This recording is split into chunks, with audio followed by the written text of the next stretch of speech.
dan kunci pintunya. Inilah saatnya kamar angker.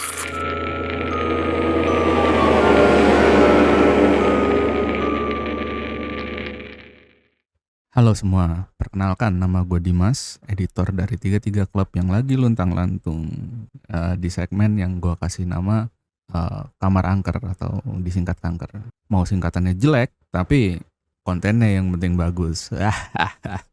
Iya bagus, gue janjiin bagus lah. Di sini kita bakal ngebahas hal-hal seputar horor ya, mulai dari film, game, sampai baca cerita-cerita horor yang lagi viral di internet kalau ada. Tadinya gue pengen nonton film Seidus Mati ya, yang filmnya itu ditulis dan disutradarai oleh Mbak Upi Avianto, yang film Sri Asihnya gue suka. Karena gue kaget banget Reza Radian tuh berantemnya bagus di situ. Padahal gue taunya Reza Radian itu ya mas-mas kinyis yang suka main di film romantis dan komedi. Gila, tapi pas pukul-pukulan sama Mbak Pevita Pierce mantep banget. Daripada gue ngelantur terlalu jauh, gue lanjut aja. Jadi pas gue ke bioskop kemarin tuh filmnya udah nggak ada. Sebentar banget itu. Nggak laku apa? Selera nonton orang Indonesia payah anjir. Nggak, maaf. Oke, jadi terus gue mikir, ya udah nih, buat apa nih, buat ngisi konten pertama gue nih. Akhirnya gue beralih ke Netflix, dan kebetulan di Netflix lagi ada itu ya, lagi ada film entrian baru ya yang judulnya Primbon. Primbon sendiri sebenarnya rilis di bioskop ya. Kalau nggak salah Agustus kemarin, tahun kemarin apa tahun lalu ya, gue lupa. Pokoknya udah rilis di bioskop sebelumnya, tapi gue nggak nonton juga itu. Sebelum kita menyelami dan mengobok-obok filmnya, gue mau kasih tahu kalau film ini tuh gue spoiler ya. Jadi kalau kalian nggak suka sama spoiler, ini warning kalian. Oke, begitu aja. Kita mulai reviewnya. Film ini disutradarai sama Mas Rudi Sudjarwo. Ini berkisah tentang seorang anak perempuan yang bernama Rana yang diperankan oleh Flavio Zaviera yang hendak pergi ke hutan untuk membuat video kejutan untuk ibunya, diantar oleh teman laki-lakinya yang bernama Janu yang diperankan Ciko Kurniawan. Tapi sayangnya Rana menghilang di hutan, lalu 7 hari kemudian Rana kembali. Tapi apakah Rana yang ini kembali sebagai manusia atau makhluk lain? Jeng jeng jeng gitu kan. Film ini ditulis oleh Mbak Lele Lela yang memang sering menulis film-film horror hits ya. Nah, ya lu sekarang tau lah ya, kayak Kakak Andi Desa Penari segala macam. Tuh Mbak Lele Lela yang nulis. Dari segi sinematografi dan art directingnya ya gua suka. Bagus banget. Iyalah, Mas Rudi Sudjarwo itu udah bikin film dari sejak tahun berapa ya? 2000-an awal waktu AADC yang bikin yang bikin anak-anak SMA itu jadi pada baca buku aku. Wah, ya gitulah. Gue suka. Jadi di hampir semua tempat gue suka, kecuali di satu tempat. Tapi nanti gue kasih tahu yang mana. Ceritanya itu dimulai ketika Rana pulang ke rumah dan orang-orang mulai panik.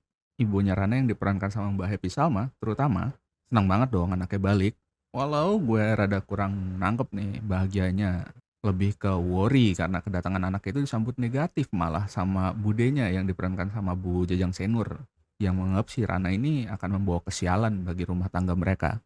Jujur gue suka premisnya, karena artinya akan ada semacam perdebatan di antara para tokohnya ini tentang masih hidup atau tidaknya si karakter Rana ini.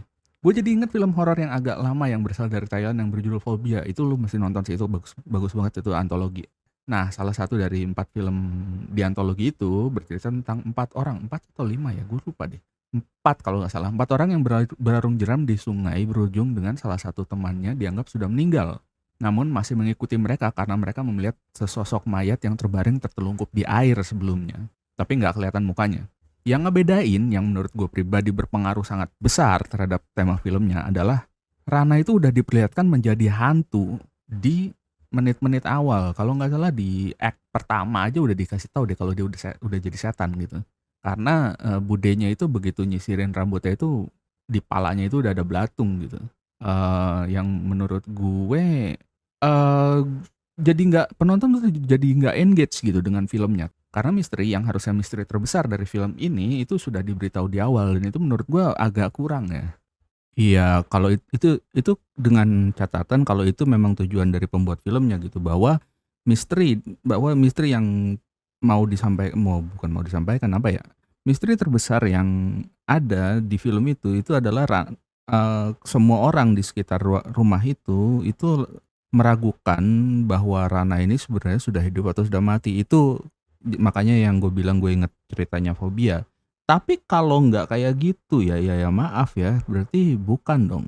Apa, misalnya kita pindah ini deh, pindah jalur, bukan jalur, pindah tema. Mungkin tema yang mau diangkat itu hubungan ibu dan anak. Kalau dilihat dari endingnya kan, endingnya tuh sangat menyentuh ya. Jadi si Rananya itu ternyata pulang itu buat ketemu ibunya, buat buat menuhin janjinya buat nemenin ibunya gitu. Akan ada selalu bersama ibu gitu kan ngomongnya gitu. Ya bisa dibuat begitu sih menurut gua.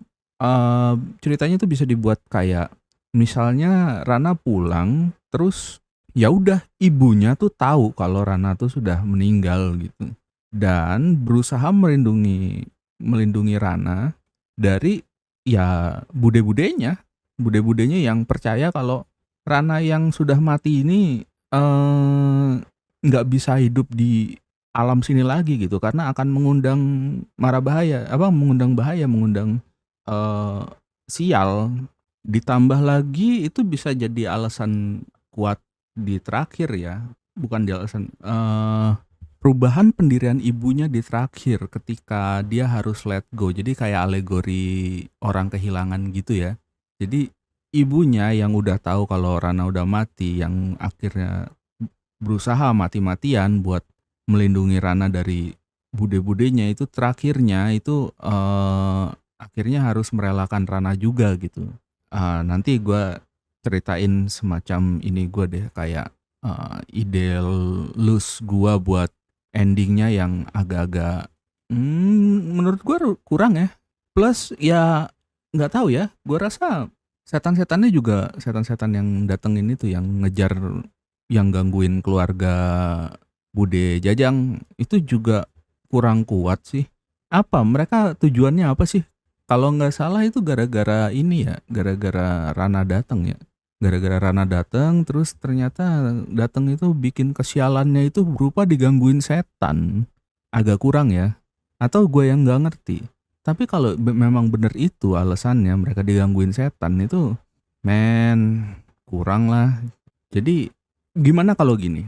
Gimana kalau Rana yang pulang itu ya memang roh jahat aja gitu? Banyak banget yang sebenarnya bisa dieksplor di cerita ini yang nggak tahu. Di penilaian orang-orang sih sama ya. Kalau gua nggak salah lihat tadi, gue baca-baca juga waktu lagi riset. Banyak yang bilang ceritanya tuh terlalu bosan ya, terlalu dull, terlalu ini. Ya mungkin gara-gara itu, gara-gara nggak ada tujuan sama nggak ada nggak ada tujuan yang jelas gitu aja kali intinya. Ya udah, ceritanya berlanjut ke Mas Nugi yang pergi ke pasar. Nah, tadi kan gue udah bilang art directingnya tuh bagus kecuali di satu tempat, dan satu tempat itu adalah pasar, tempat bapaknya Rana yang diperankan sama Nugi jualan ikan. Buat gue pribadi bentukan pasarnya terlalu apa ya, sinetron gue rasa. Jarang ya gue lihat ada pasar yang di jalan buntu gitu dengan rumah yang kanan kirinya rumah warga. Biasanya kan udah di tenda-tenda atau atap seng. Dan by the way, ikan di adegan ini kebalik nih. Ketidaksukaan gue yang nomor 2 adalah karakter Janu.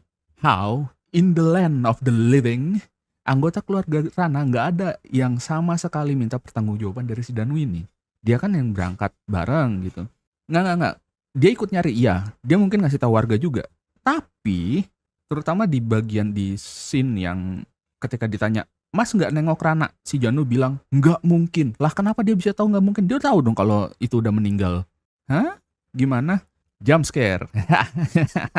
Jump scare paling aneh yang pernah gue lihat di sini. Tapi ya udahlah, ini salah satu bukan keberatan apa ya? Ini gimana ya? Editingnya itu kayak nggak bisa bikin jump scare atau gimana gitu. Kayaknya pacingnya salah ya, atau gue nggak tahu. Cerita berlanjut ke Janu yang disetanin tanpa sebab. Oh, wait a minute. Sebenarnya nggak ada satupun anggota keluarga ataupun Janu yang pantas buat disetanin kalau dipikir-pikir ya. Rana pergi ke atas, ke bukit itu karena kemauan sendiri dan hilang karena kesalahannya sendiri juga. Seharusnya dia udah tahu dong kalau primbonnya itu primbon jelek gitu kalau nggak salah kan? Iya. Kemudian datang pulang itu keinginan sendiri juga gitu. Nah, habis itu ceritanya lanjut ke malam-malam yang seluruh anggota keluarga dari Bude Jajang disetanin sama makhluk-makhluk gaib lagi-lagi tanpa sebab. Besoknya Bapak Nugi ini manggil dokter buat ngecek kesehatannya si Rana yang buat keluarga yang hitungannya sayang anak ya. Ini buat keluarga yang hitungannya sayang anak ya. Gue ulangin sekali lagi, buat keluarga yang hitungannya sayang anak ya.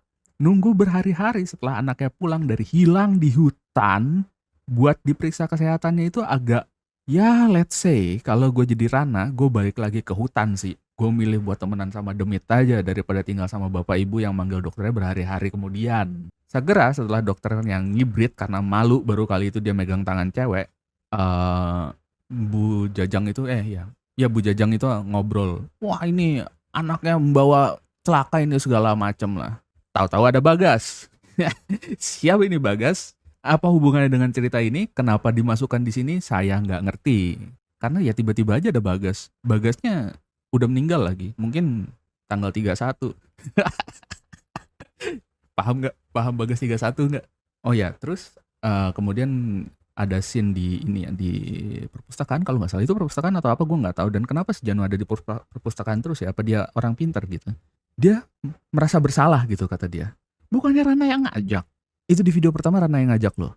Atau gue yang salah lihat ya. Tapi enggak, Janu merasa bersalah gitu. Karena ya for no reason. Jadi pas di act 3 ini baru harusnya bisa ditunjukin. Tadi ya dari cerita di awal ya yang gue bilang, terlalu cepat itu Rana ditunjukin jadi setannya gitu. Harusnya pas di act 3 ini ketika dia mau diruat ini yang harusnya udah dia ditunjukin kalau dia bukan manusia gitu. Pertanyaan berikutnya adalah kenapa pas ruatan tiba-tiba banyak setan? Bukannya ruatan itu cara penyucian dari setan ya? Buat gue pribadi, ceritanya mungkin akan lebih menarik kalau misal memang ruatan itu penyucian, kemudian si Rana yang terpojok akhirnya nunjukin sosok aslinya dan nyerang sekeliling. Ruatan gagal, setan-setan yang tadinya tersingkir kepancing dan masuk desa. Ibunya akhirnya menerima kalau anaknya memang sudah meninggal dan ngomong terima kasih sudah mencoba menemani ibu, membuat Rana itu terdistract. Terus ya karena dia ngamuk kan. Terus Dalang akhirnya berhasil mengambil alih lagi dan memfinalisasi ruatan. Itu malah lebih enak loh, malah lebih heroik menurut gue. Ngirim Rana kembali ke gunung. Baru pada saat itu ya, yang kan Janu tuh lagi pergi ke atas gitu. Baru saat itu Janu yang ngulang kesalahannya 2 kali, yakni kembali bawa cewek ke gunung tanpa nanya primbonnya, ya kan? Nemu mayat Rana untuk dibawa ke desa. Udah sih gue rasa segitu dulu aja. See you next time.